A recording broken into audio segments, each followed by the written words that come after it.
Hoy es el Día Nacional del Periodista. Estoy feliz de formar parte de esta profesión que, como decía Gabriel García Márquez, uno sufre mucho, sí, pero es el mejor oficio del mundo. A nosotros precisamente nos encuentra aquí en la República Dominicana con situaciones de crítica en medio de un panorama que se caracteriza por el tema de las noticias falsas, la inmediatez que significa en el proceso de comunicación, la irrupción de las redes sociales. Pero hay que decir y aclarar que el periodismo profesional mantiene su calidad. El periodista profesional se caracteriza por una revisión previa de la información antes de publicarla, por un código de ética y por un servicio de información de calidad, porque sabe que que la democracia necesita del buen periodismo, porque la libertad de expresión y la credibilidad depende de la veracidad, y eso es algo que se gana, la confianza en la ciudadanía. Así que es lamentable la confusión de algunos actores de querer involucrar a todo el mundo y medir a todo el mundo con la misma vara. Hay que tener cuidado.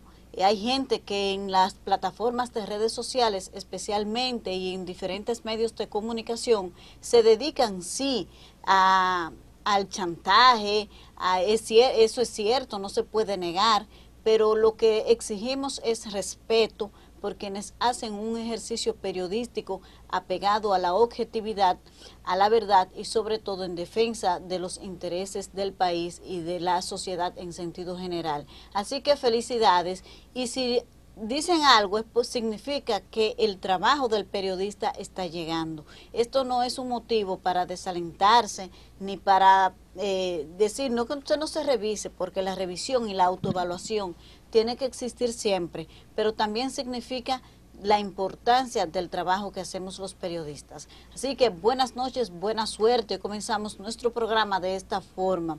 Y sí tenemos un invitado de lujo. Contar con la presencia del ex vicepresidente de la República, el doctor Rafael Alburquerque, un hombre con una amplia trayectoria, conocido por todos, especialista en derecho laboral y miembro de la dirección política del partido Fuerza del Pueblo y muchísimas otras cosas que ustedes conocen.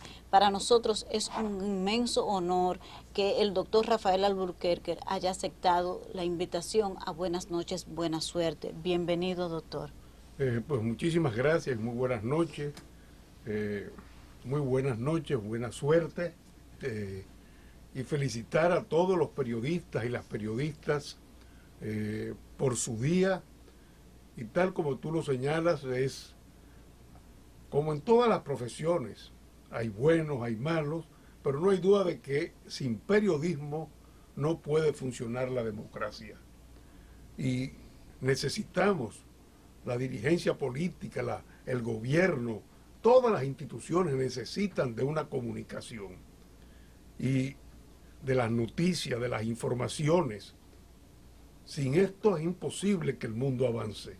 Y por esa razón creo que el periodismo juega un papel fundamental en la construcción de las sociedades democráticas.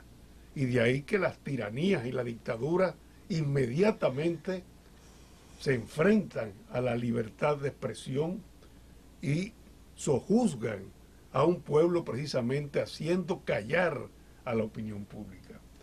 Especialmente pues muy satisfecho de estar en el programa en este Día del Periodista y honrado de haber sido invitado por una periodista tan talentosa como eres tú. Ay, muchísimas gracias, doctor. Esas palabras son un compromiso para seguir trabajando con objetividad y apego a la verdad, que es lo que se puede hacer. Es lo importante.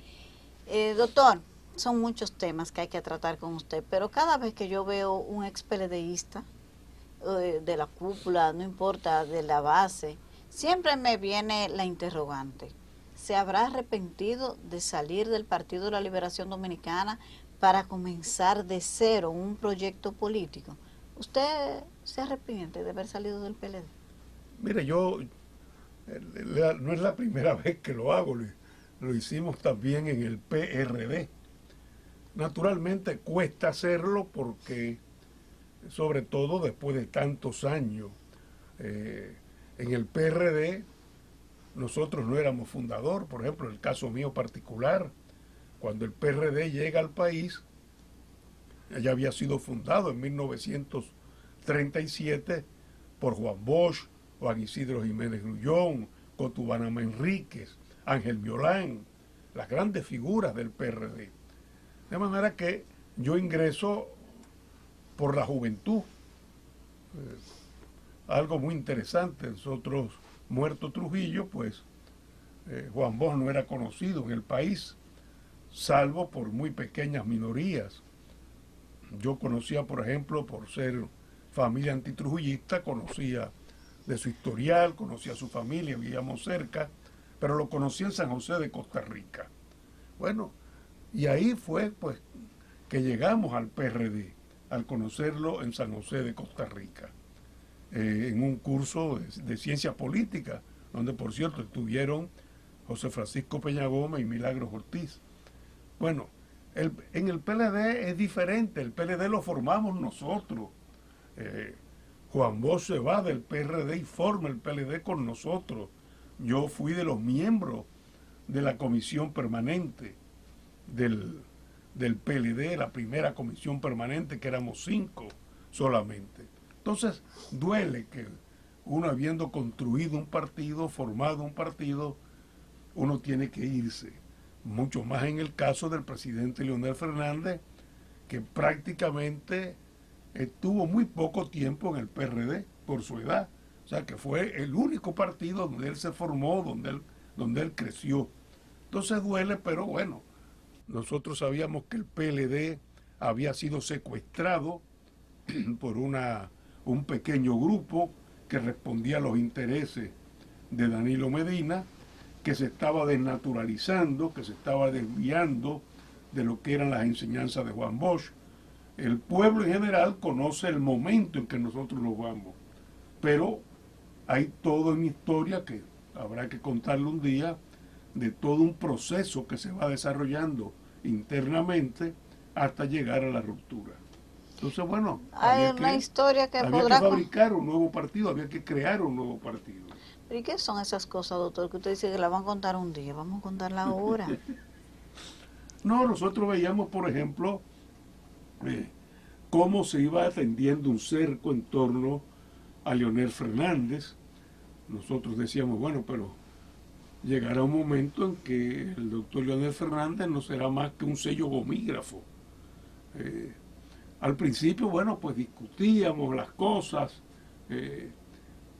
se sentía todavía algún debate, pero ya llegó un momento en que, por más posiciones que nosotros lleváramos, al comité político, ya no nos oían. Y te pongo un solo ejemplo.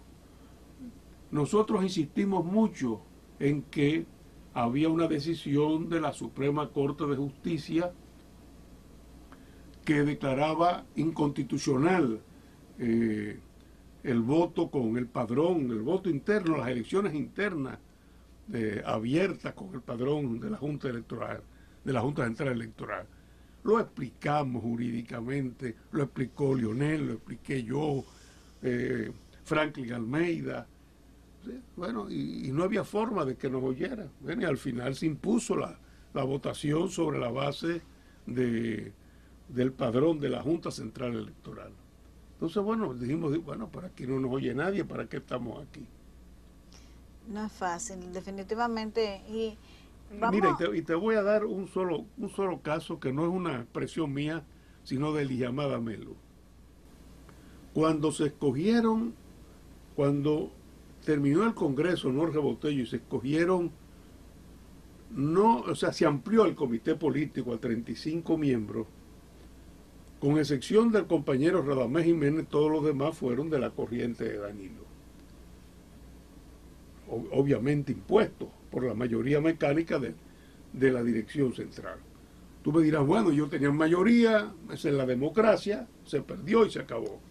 Pero Lijamada, cuando salíamos, se me acercó y me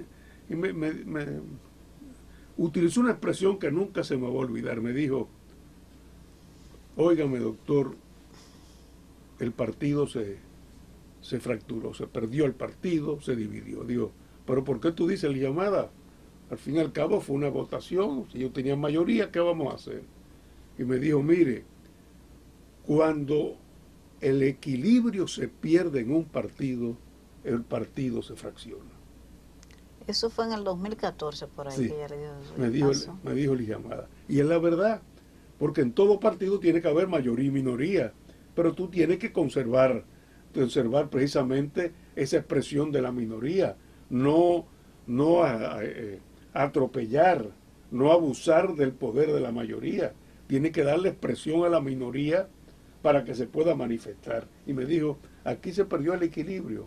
Y me dijo, este partido se mantenía unido, no obstante la corriente que cada día se fortalecía de Danilo, porque Leonel como presidente siempre mantuvo el respeto a la minoría. Y yo como vicepresidente que estuve con él, pues me daba cuenta de que muchas veces iban compañeros a decir y a quejarse. Ah, pero compañero, usted designó a una persona que es de Danilo Medina, y le decía, yo soy presidente del partido, yo soy presidente de todos los PLDistas, y por tal razón tengo que nombrarlo. Bueno, se nota, sí, que era una visión muy equilibrada Era una de la visión mucho más administración. democrática. Sí. Sí. Doctor, voy a seguir un poco con el tema político, a pesar que lo tenía de último en la agenda de la conversación.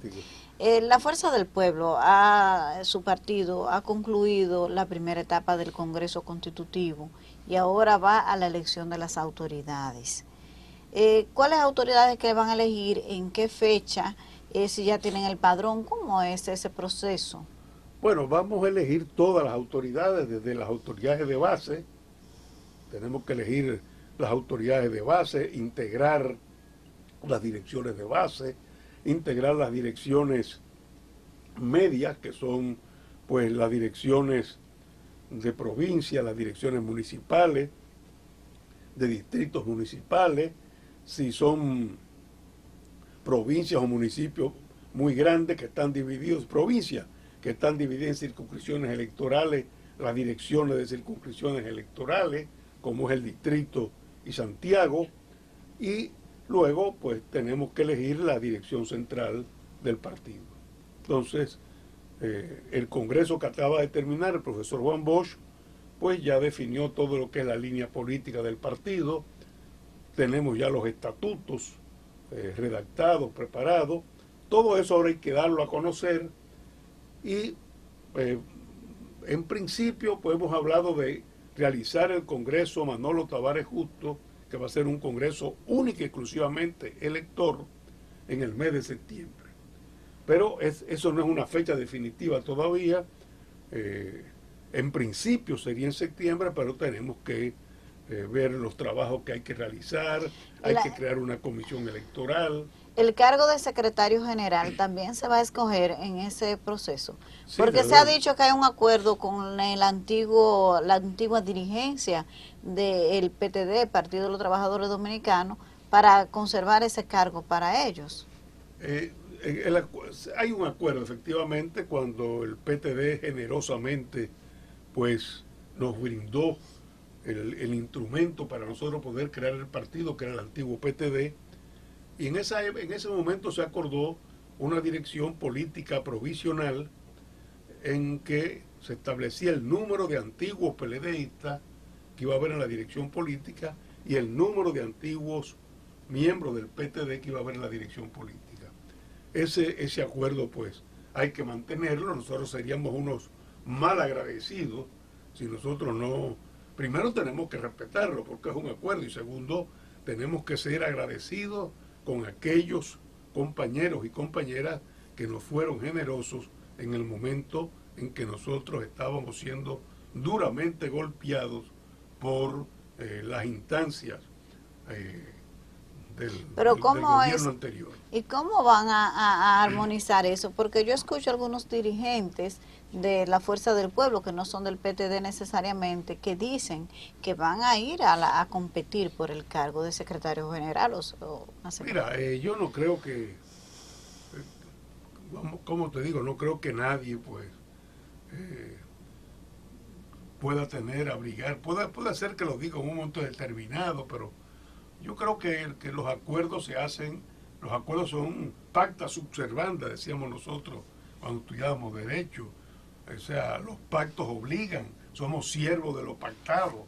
Entonces, ese acuerdo yo creo que hay que respetarlo, y si se entiende y vienen razones jurídicas, no, eso fue por el momento, no se estableció una fecha, pues sencillamente está la generosidad y está el agradecimiento a esa generosidad.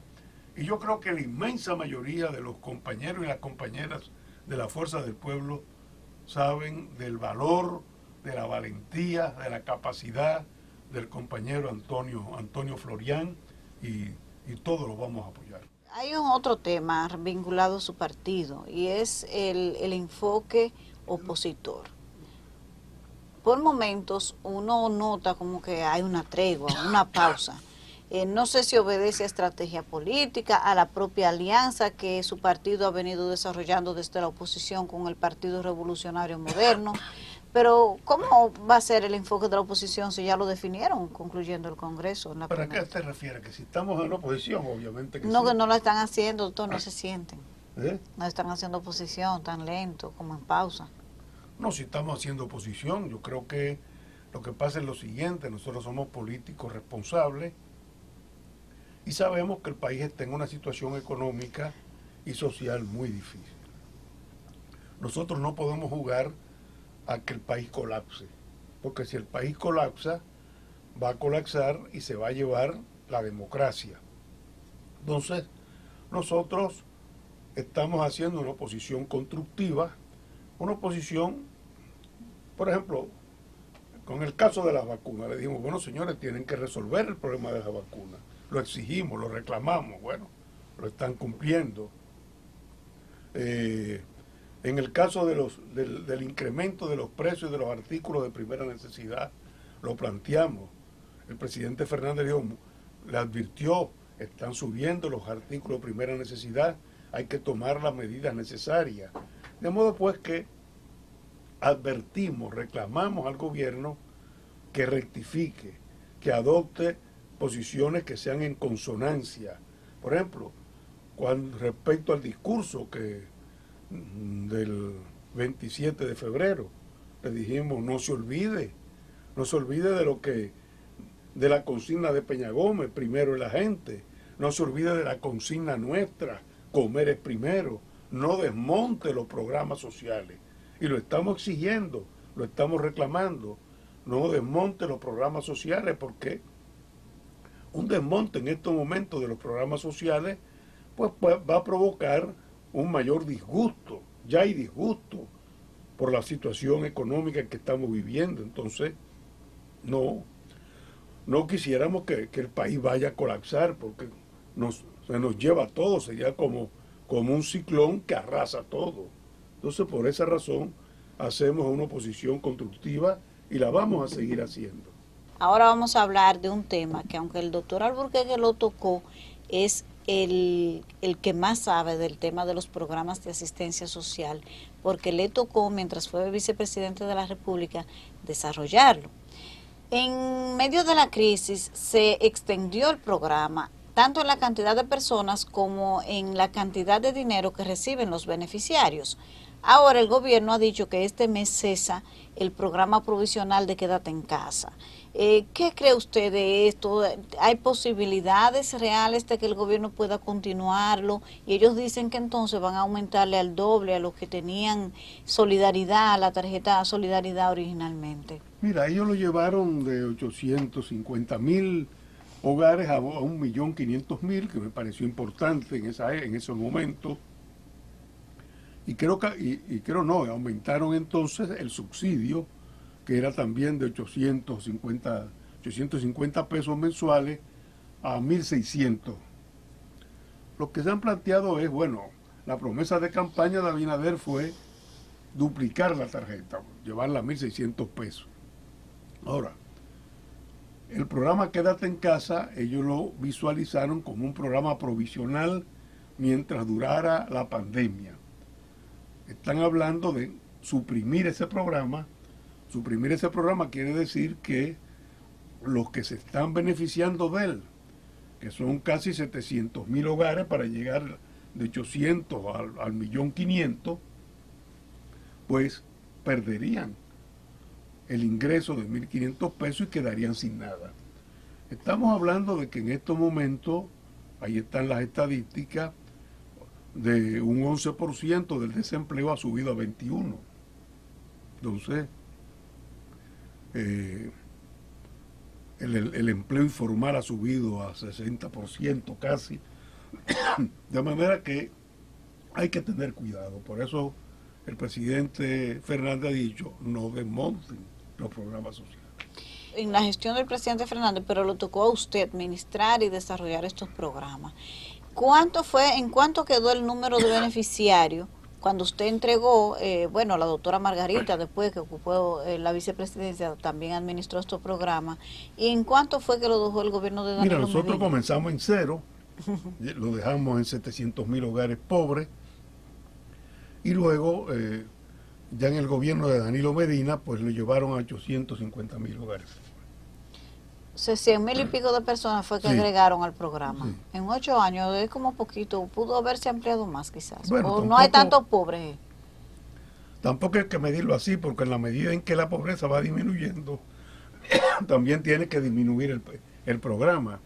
Pero fíjate lo siguiente, ¿por qué nosotros en el 2004 creamos Solidaridad, que comenzamos con Comer es Primero? Pues la creamos por la crisis económica que nos dejó la situación, la quiebra de 3 de los principales bancos del país. En esa época, 1.500.000 personas de clase media habían pasado a la pobreza. Entonces, recibimos un país en crisis, un país con hambre. Y entonces nos ideamos el programa Comer es Primero, que comenzó ahí en la ribera de los Amas con apenas 26.000. Y a partir de ahí lo fuimos desarrollando. Lo mismo que la seguridad social. El régimen subsidiario de salud solamente tenía 6.000 beneficiarios. Cuando nosotros terminamos, teníamos ya 1.300.000 personas en régimen subsidiado. Precisamente hablando de la seguridad social, doctor Alburquerque, se ha creado una comisión especial de legisladores que van a revisar la ley 8701. Como conocedor de la seguridad social, ¿qué no puede faltar? ¿Qué no puede dejar de variarse en esa revisión y que se apruebe? Mira, hay varios puntos. El primero, pues, el derecho al veto de empresarios y trabajadores no puede seguir, porque si no el Estado está maniatado. Por lo menos hay que preservar el derecho al veto del Estado, si se quiere, o quitarlo, y que se adopte por mayoría calificado, mayoría simple, las decisiones de la seguridad social, pero no puede ser el derecho al veto. En segundo lugar, tienes que establecer que cuando una persona se retira o lo jubilan, tiene que preservar su seguro de salud. Que en el actual modelo no. Bueno, te pongo un ejemplo. Cuando al presidente Fernández y a mí nos pensionaron, que salimos de la presidencia y la vicepresidencia, nos quitaron la tarjeta de SENASA de salud. Ajá, y ahora tuvieron que contratar uno privado. O sea, claro, los pensionados no tenemos derecho Al seguro. al seguro de salud, no lo del gobierno, lo de la empresa privada también. Pero me parece un absurdo porque en esta etapa de la vida es que más se necesita el seguro de salud. Entonces, ¿cómo es que lo quitan? Esa es la inconsecuencia, esa es la etapa de la vida donde uno más necesita de cuidados médicos. Claro. Pero cuando uno se retira le quitan el seguro de salud. Ay, no. Sí. Pero Luego tienes las ganancias excesivas de las administradoras de fondos de pensiones. Eso también hay que limitarlo. ¿Por qué? Porque lo que llaman el derecho al retorno, o sea, lo que te van a pagar de pensión, los cálculos actuariales indican Las primeras pensiones se van a pagar ahora en el 2027, 28. El pensionado solamente va a tener derecho, o sea, el monto de su pensión no va a pasar de un 27 a un 30%. Ajá. Y una gente que gane O 50 sea, que mil. tú estás ahorrando y si tú ganas 10,000 pesos vas a tener que vivir con el 20% de 10,000 pesos. Entonces, ¿cómo? Con Y, 2,000 pesos vas a vivir. y Entonces, sin seguro médico. y sin seguro médico. Entonces, hay que cambiar, hay que hacer un...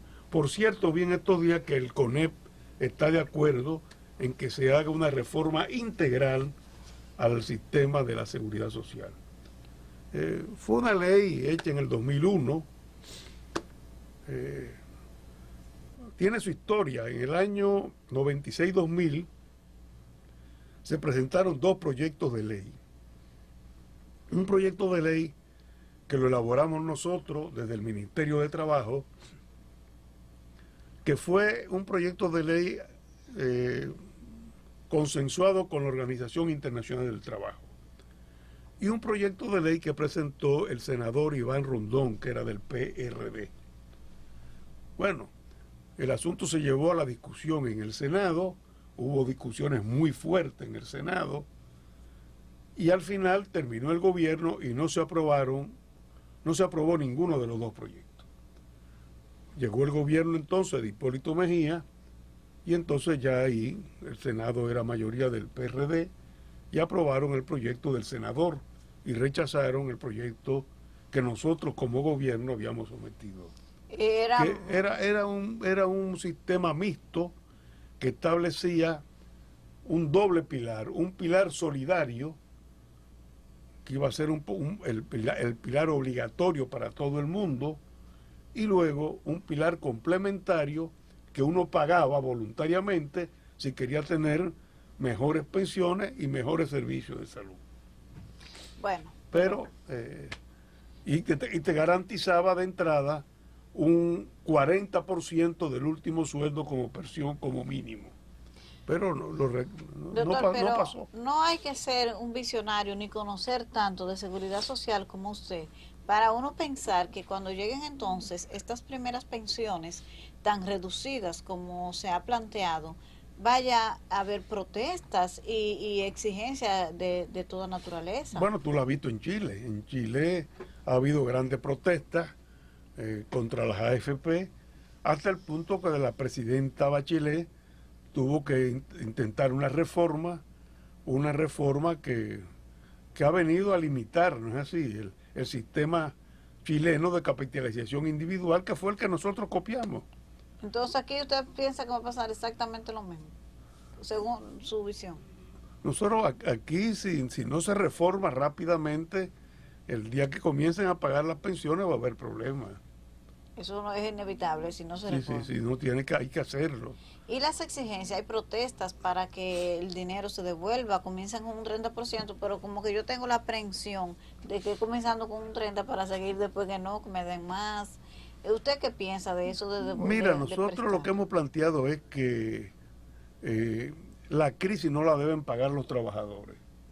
Ese es un dinero de los trabajadores. Y un dinero para cuando ellos se retiren. Aunque sea poco, pero es un dinero de los trabajadores. Entonces, ¿por qué ellos van a pagar la crisis? La crisis tiene que resolverla, tiene que enfrentarla y tiene que resolverla el gobierno, que para eso se votó por las actuales autoridades. Son ellos los que tienen que buscar la solución. Que están pasando hambre los trabajadores, efectivamente. Sobre todo el trabajador suspendido. Bueno, entonces usted tiene que venir en auxilio. Bueno, por eso el gobierno creó una serie de programas.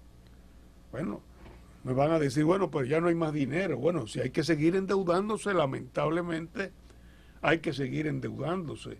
Pero nosotros no podemos aceptar que los trabajadores sean los que paguen la crisis. Hablando de los trabajadores, hay un tema que uno lo observa y llama un poco a preocupación, y es la exigencia del pago de prestaciones laborales a servidores públicos que han sido, como se dice ahora, desvinculados, que quiere decir cancelados de sus puestos de trabajo. Una es hasta dónde eso tiene base legal y dónde se le debe respetar ese derecho. Y lo otro, ¿cómo es posible que en pleno siglo XXI desde la administración pública se enfoque el tema del respeto del derecho al trabajo de esta forma? Mira, antes de contestarte a la pregunta, tú señalaste algo que realmente yo he llamado la atención. Aquí ahora estamos utilizando a nivel general un lenguaje light. Eso, Ahora resulta que ya no hay trabajadores, son colaboradores. Y ya no hay despidos, son desvinculaciones. ¿y qué es Ese es eso? un lenguaje light ahora. O sea, una forma, un eufemismo para ocultar la realidad. Que es que usted está sin trabajo. Si yo trabajo en una empresa, yo no soy colaborador, yo soy accionista, yo soy trabajador. Y si me desvinculan, lo que me están es votando. Usted no asume eso de desvinculado. Entonces, llamémosle al pan pan y al vino vino. Eso es un despido, una patada para que usted se vaya. Entonces, No, es que no, a el los lenguaje empleados es muy públicos no duro. lo votan, lo desvinculan.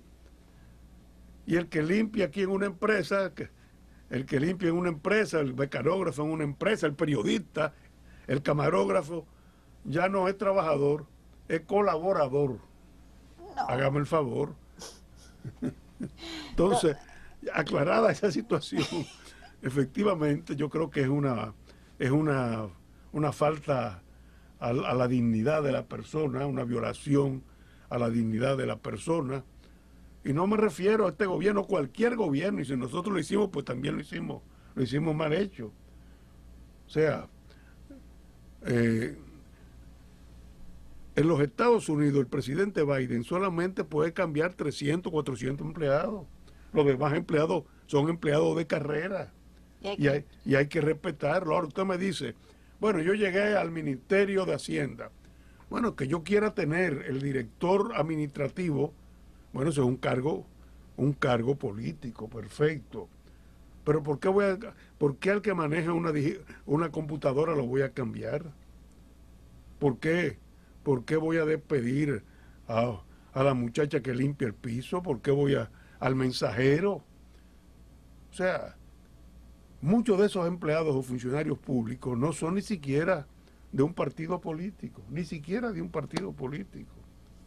Pero lo que dice A la mí me gente... parece que es una política totalmente incorrecta. Cuando yo llegué al Ministerio de Trabajo, bueno, los empleados siguieron. Me preocupé de que fueran todos de carrera y los dejé todos de carrera. Y espero, cuando estuvo Milton Ray Guevara, lo respetó a todos los respetó. No sacó un solo empleado. Y después llegó otra vez de nuevo el PLD y ahí están. Yo me acuerdo haber tenido que ir al Ministerio de Trabajo en los últimos meses del 2012. Bueno, y estaban todos aquellos empleados que yo encontré en el Ministerio de Trabajo. Yo no sé si ahora habrá pasado un ciclón batatero. Bueno, muy triste eso, doctor. Pero la ley, no sé si a ustedes como partido político le ha llegado alguna queja de gente que ha preservado puestos de trabajo por estar en la carrera administrativa y eso la ley lo prohíbe. No, hay una carrera administrativa y hay lo que llaman los empleados que no son de carrera, de libre remoción, le llama la ley. Bueno, esos de libre remoción se pueden votar efectivamente. No estarían incurriendo en ninguna ilegalidad.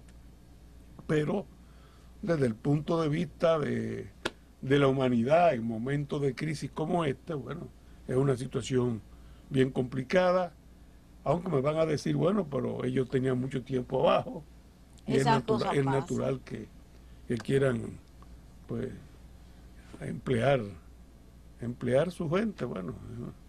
Pero no hay duda de que es una situación bien calamitosa y tenemos que ir resolviendo eso. Pero cuando yo estaba en el ministerio, yo tenía 2 asesores del Ministerio de Trabajo de España y me decían, oiga, pero esto está a nivel de empleado público, me decía, de la administración pública. Esta administración pública está al nivel de lo que estaba España cuando comenzó el siglo XX. Ay, Dios mío, muy muy triste. Sí. Bueno, doctor, muchas cosas que uno escucha como que son muy lastimosas, de verdad.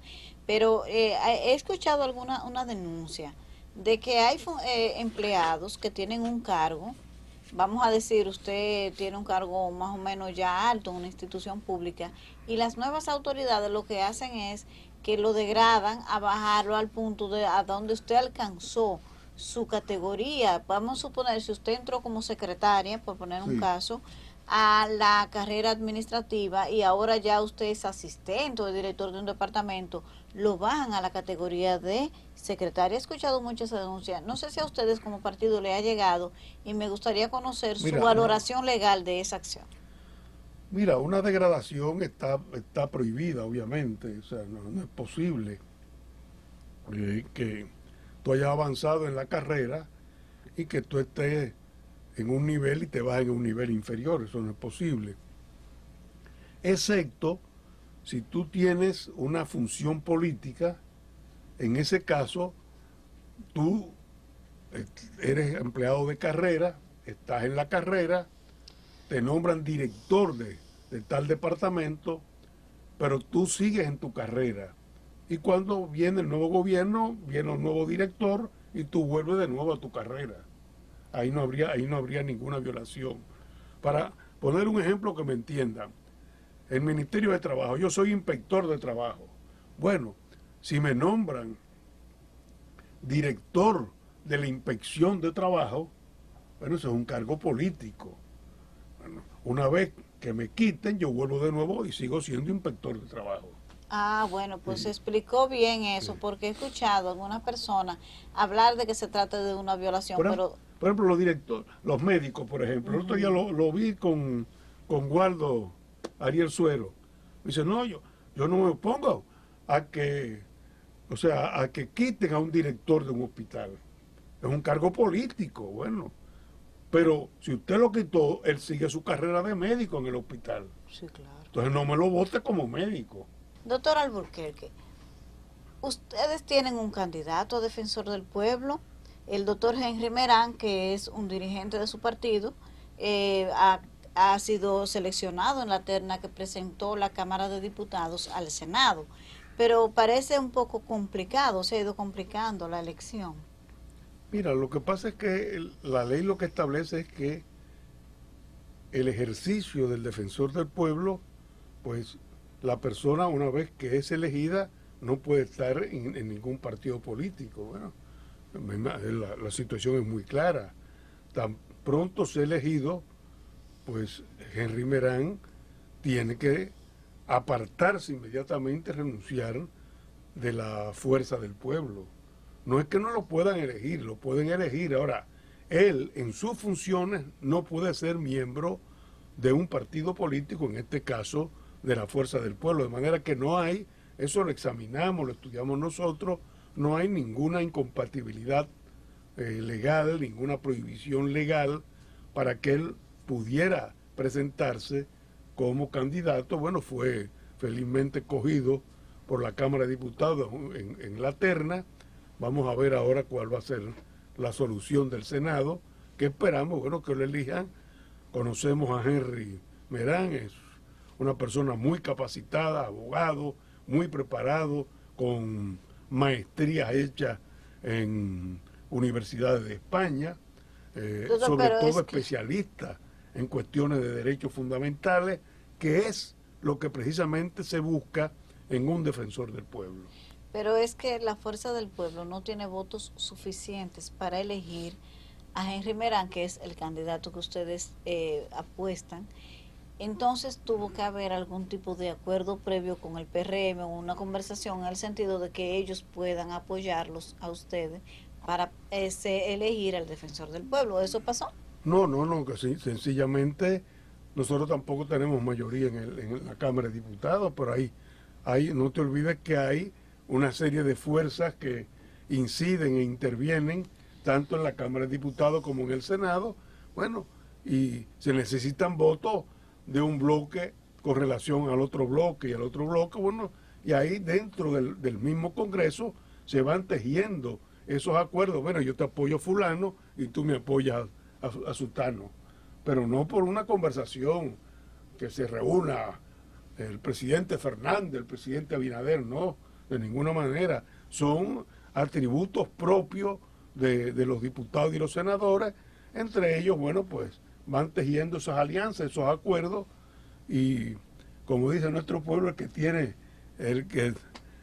tiene, ¿cómo se llama? Más saliva más mordida come más hojaldre. Así que sencillamente no, lo que pasa es, doctor, que ellos se la buscan entre ellos. Mira, yo nunca he sido ni senador ni diputado, pero sé cómo se la buscan, es así. Ellos hablan, conversan, se entienden uno con otro. Pero parecería que el PRM puede ser un acuerdo con el PLD, porque con los votos del PLD ellos eligen al defensor del pueblo y a los miembros de la Cámara de Cuentas. Mira, lo que pasa también es lo siguiente, ahí viene lo que se llama, bueno, pues la simpatía, la relación primaria que se va entretejiendo entre senadores y diputados. Y lógicamente, pues, en esa cercanía y en ese trabajo común van generándose simpatía, y así viene, bueno, pues van surgiendo los acuerdos hasta conformar la terna. Tú lees los nombres de la terna y hay gente que son del Frente Amplio, por ejemplo. Hay representantes del Frente Amplio. Hubo acuerdo entre el Frente Amplio y el PRM, probablemente no, sencillamente sus legisladores se movieron y pudieron colocar personas del Frente Amplio. He visto también personas representantes del Partido Reformista, o por lo menos simpatizantes del Partido Reformista, gente también que no pertenecen a ningún partido. Entonces, yo creo que conformaron. Ahora vamos a ver si en el Senado se logra que, en este caso, a nosotros nos gustaría, y vamos a impulsar obviamente la candidatura de Henry Merán. Vamos a ver si lo podemos lograr como lo hicimos en la Cámara de Diputados. Bueno, otro tema, doctor, que genera mucho debate, críticas, apoyos, rechazos, cuestionamientos, es el planteamiento de independencia de algunos órganos del Estado, del PRM y el presidente Luis Abinader, que incluso se habla de una reforma constitucional para hacer independiente el Ministerio Público. ¿Qué usted piensa de esa posibilidad? Mira, yo tengo ahí tal vez por mi formación profesional, tal vez me dirán, bueno, eso era antiguamente, pero a mí lo que me enseñaron fue que en todas partes, cuando surgió la institución del Ministerio Público, surgió como una institución de representación del Poder Ejecutivo frente al Poder Judicial. Siempre fue así toda la vida. Y todavía hoy, de los 185 países, la inmensa mayoría, el Ministerio Público es el representante del Poder Ejecutivo ante el Poder Judicial.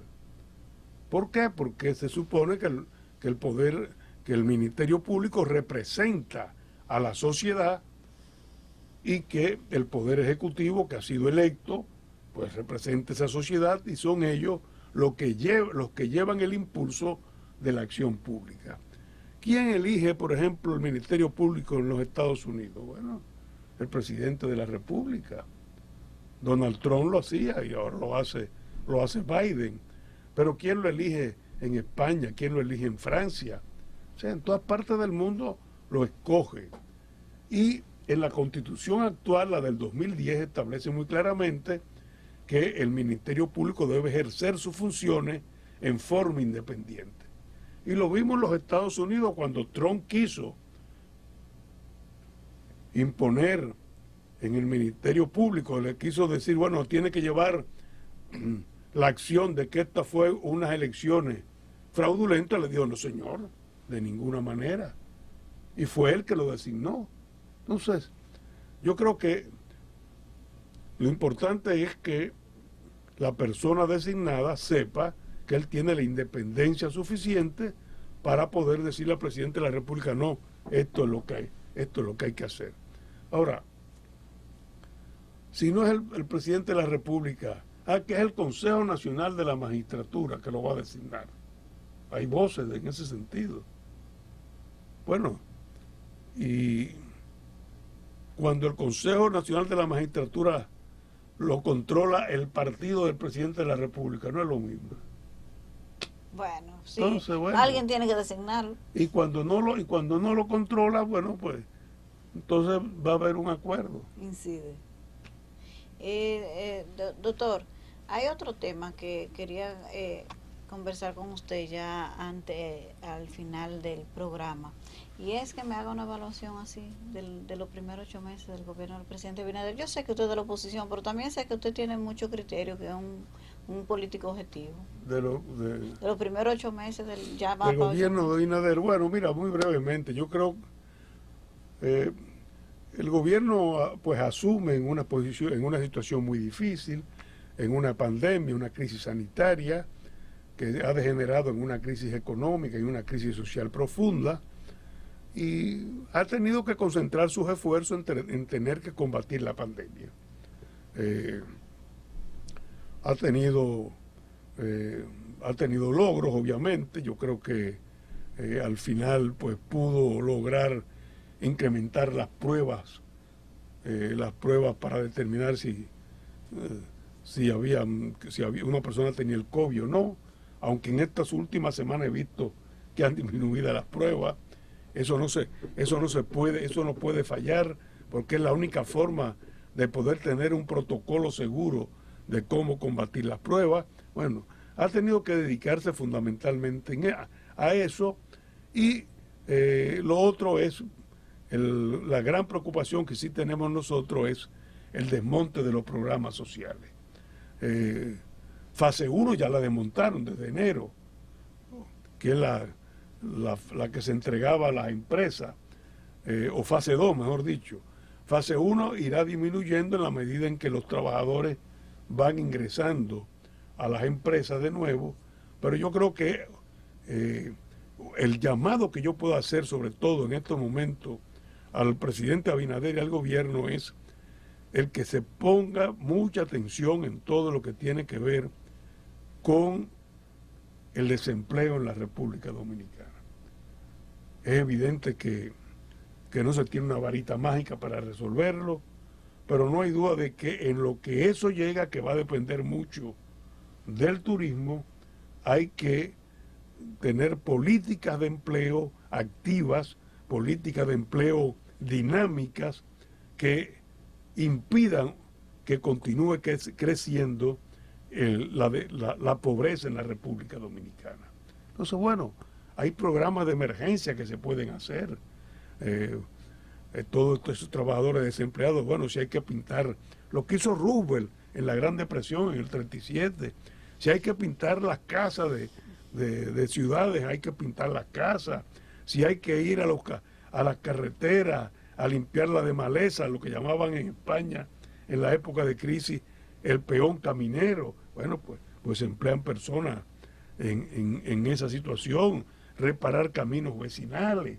O sea, no hay que embarcarse en estos momentos en megaproyectos, en grandes proyectos, que al fin y al cabo generan poco empleo porque son hechos mecanizadamente, o sea, con la tecnología moderna. Entonces, sí, estos empleos que son indispensables, si hay que hacer esa inversión, pues hay que hacerla, porque tenemos que evitar por todos los medios una crisis social. Doctor, ¿usted está a favor de las 3 causales o no? Mira, yo creo que usted, el doctor Rafael Albuquerque. No, yo personalmente sí, no, es un tema muy complejo, porque es un tema de carácter legislativo, es un tema de carácter médico, pero sobre todo es un tema de conciencia. Entonces, bueno, cada quien tiene su forma de pensar, su forma de conciencia, y eso nos pasó en la Constitución del 2010, le tuvimos que decir a los legisladores, cada quien vote conforme a su conciencia. Pero en su caso particular, ¿usted está o no con eso? Dígalo, eso no es nada, doctor. No, no, porque Bueno, usted no tiene que sí, involucrar a su partido en eso. en una próxima Entrevista. entrevista yo te digo, porque tendría yo que explicarlo largamente cuál es mi posición. ¿Y por qué? Porque no es Ay, cuestión de decir estoy en favor o en contra, sino es por esto y por esto, pero si no me cojo una hora más. oye, está aquí la invitación para el próximo programa para que el doctor Rafael Albuquerque explique por qué él está a favor o en contra de las tres causales, o pro vida, o como usted quiera. Hoy nosotros hemos llegado a la parte final de esta interesante conversación con el ex vicepresidente de la República, miembro de la dirección política de la Fuerza del Pueblo, especialista en derecho laboral, y ustedes saben que nos faltó mucho tiempo para seguir conversando con el doctor Rafael Albuquerque. Gracias por aceptar nuestra invitación. Bueno. Nosotros nos vemos el próximo lunes en Buenas noches, buena suerte.